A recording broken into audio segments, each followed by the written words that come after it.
आदरणीय सभापति जी, इम्प्लीमेंटेशन क्या होता है, ये एस्पिरेशनल डिस्ट्रिक्ट एक बहुत बड़ा शानदार उदाहरण है। ऐसे तो सैकड़ों उदाहरण हैं, लेकिन मैं कहने के लिए इसको उल्लेख कर रहा हूं। कांग्रेस के हमारे साथियों को ये जो बदलाव आ रहा है उसमें इम्प्लीमेंटेशन नजर नहीं आ रहा है, और उनका तो एक ही वो प्लानिंग कमीशन वाला मॉडल है, जीप और खच्चर वाला मॉडल, यही वो लोग जानते हैं, उससे आगे कुछ नहीं जानते। और ये इम्प्लीमेंटेशन कैसे करते हैं? मेरा जन्म नहीं हुआ था उसके पहले सरदार वल्लभ भाई पटेल ने नर्मदा नदी पर बांध बांधने की कल्पना की। विषय तो पक्का हो गया, सरदार साहब नहीं रहे, खैर नेहरू जी ने शिलान्यास किया। अब इम्प्लीमेंटेशन देखिए इनको। मेरा जन्म नहीं हुआ था जब इसकी कल्पना की गई थी, और प्रधानमंत्री बनने के बाद मैंने उसका उद्घाटन किया, ये हाल है।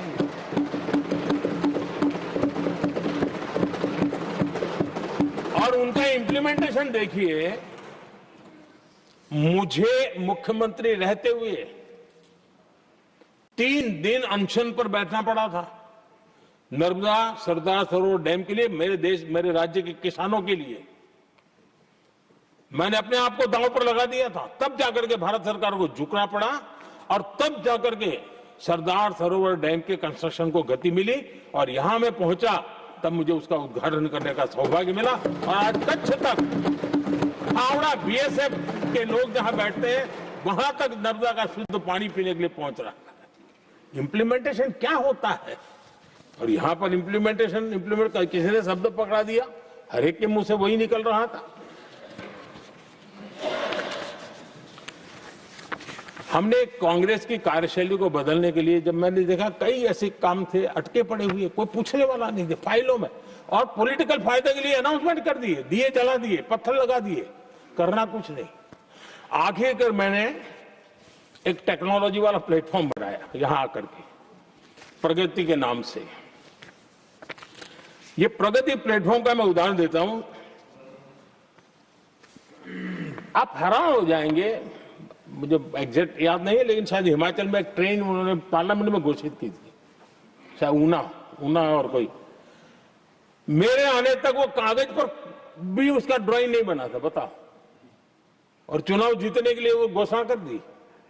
प्रगति के अंदर मेरे सामने विषय आया, ऐसे कई विषय मेरे सामने आए, और उस प्रगति के अंदर हमने एक एक प्रोजेक्ट क्यों अटके हुए, कॉस्ट किस डिपार्टमेंट की काम में क्या मुसीबत आई है, किसने गलत तरीके से इसको आगे बढ़ाया, और बजट तो बढ़ता ही गया था। जो योजना 900 करोड़ में होनी थी वो 90,000 करोड़ तक पहुंच जाए, ये हाल करके रख दिया था इन्होंने। हमने एक टेक्नोलॉजी प्लेटफॉर्म बनाया, हर महीने बैठा, अभी मैंने 50वां एपिसोड पूरा किया उस मीटिंग का, और लगातार उस काम करते करते और संबंधित राज्यों को भी बिठाया, उनकी कठिनाइयों को भी समझा, उसके इम्प्लीमेंटेशन में कौन मिनिस्ट्री का परेशानी हो रही है, किस स्टेट की परेशानी हो रही है, किस कानून की परेशानी हो रही है, हर एक की बारीकी से देखा।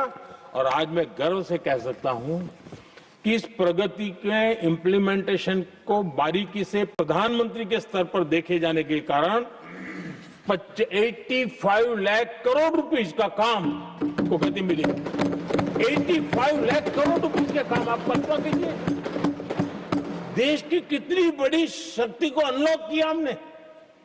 इंप्लीमेंटेशन कैसे होता है ये हमने करके देखा है।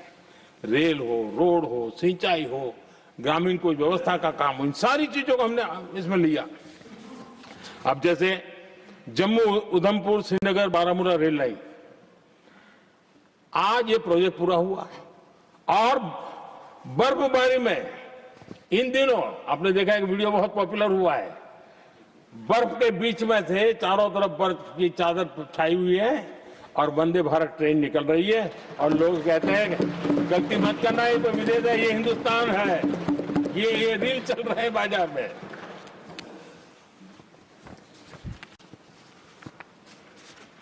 लेकिन 3 दशक तक यही प्रोजेक्ट लटका हुआ था।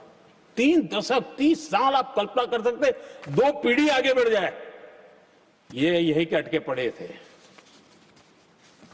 हमारी सरकार ने इसको पूरा किया।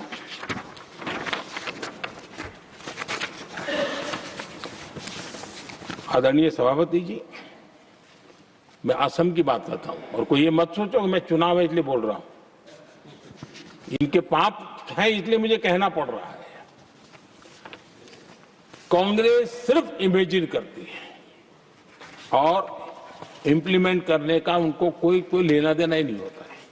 अब असम का बोगीबिल ब्रिज, ये बोगीबिल ब्रिज अरुणाचल और असम को जोड़ने वाला बहुत महत्वपूर्ण ब्रिज, कितने ही सालों तक ये प्रोजेक्ट लटका रहा। हमने प्रगति के माध्यम से इसको रिव्यू किया और असम सहित पूरे नॉर्थ ईस्ट को बहुत बड़ी सुविधा वाला ये काम हमने पूरा किया। आदरणीय सभापति जी,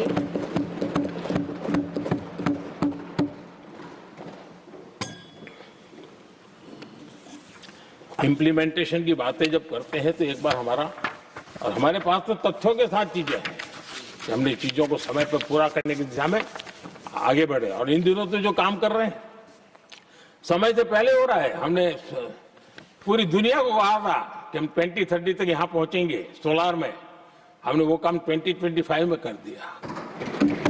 हमने इथेनॉल का समय तय किया था, हम उसमें भी 2-3 साल पहले ही काम पूरा कर लिया। तो एडवांस में हम काम पूरा करने का, इंप्लीमेंटेशन की ताकत हमारे से उससे भी ज्यादा है। आदरणीय सभापति जी, भाजपा हो, एनडीए हो, हमारा अप्रोच, चीजों की तरफ देखने का हमारा दृष्टिकोण, समस्या के समाधान के लिए हमारी सोच और कांग्रेस के बीच में आसमान जमीन का अंतर है, बहुत फर्क है। मैं आपको उदाहरण देता हूं। हमारी सोच ये है कि 140 करोड़ देशवासी ये इतने सामर्थ्यवान हैं कि वह चुनौतियों को समाधान दे सकते हैं। ये हमारी सोच है। हमारा भरोसा है देशवासियों पर, उनके सामर्थ्य पर हमारा भरोसा है और यही लोकतंत्र की भी सच्ची ताकत होती है। लेकिन कांग्रेस देशवासियों को ही समस्या मानती है। अब मैं इनका इतना बोल करके छोड़ दूंगा तो आज पता नहीं रात को उनको नींद नहीं आएगी और गालियां कल कैसी दे उसका प्लानिंग चलेगा। लेकिन मैं उदाहरण के साथ बताना चाहता हूं किस प्रकार से लोग सोचते थे देशवासियों के लिए।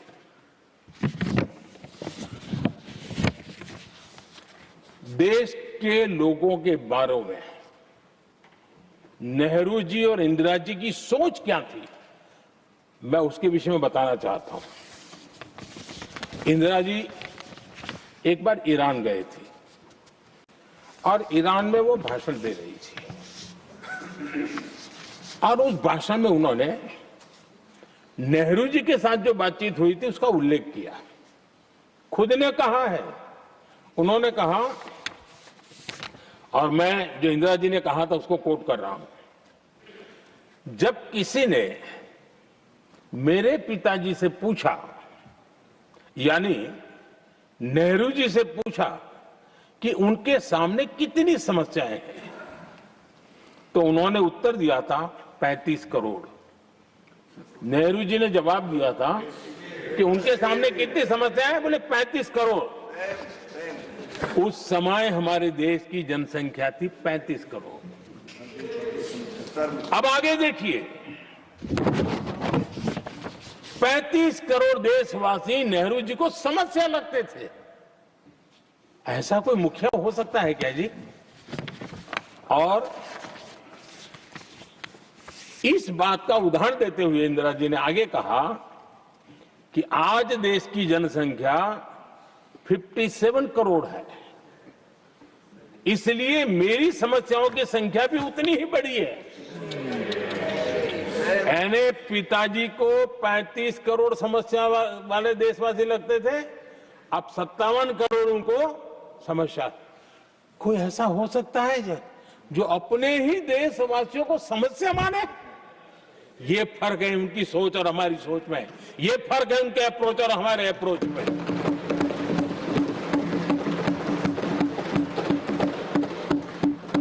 नेहरू जी हो या इंदिरा जी हो या पूरी कांग्रेसी बिरादरी हो, ये लोग भारत के लोगों को समस्या मानते हैं। आदरणीय सभापति जी, मेरे कई कोटेशन मिलेंगे। मैंने दुनिया के सामने कहा है, देश के सामने कहा है, और कहा है इसलिए नहीं, ये मेरा कन्विक्शन है। अरे चुनौतियां कितनी ही क्यों ना हो, 140 करोड़ समाधान हमारे पास है।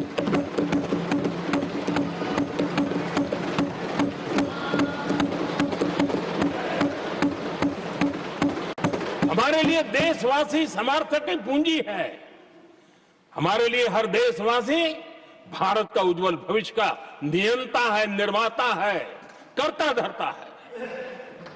हम उसको समस्या कैसे कह सकते हैं? ऐसी सोच वाले लोग अपने परिवार का ही भला करेंगे और किसका करेंगे?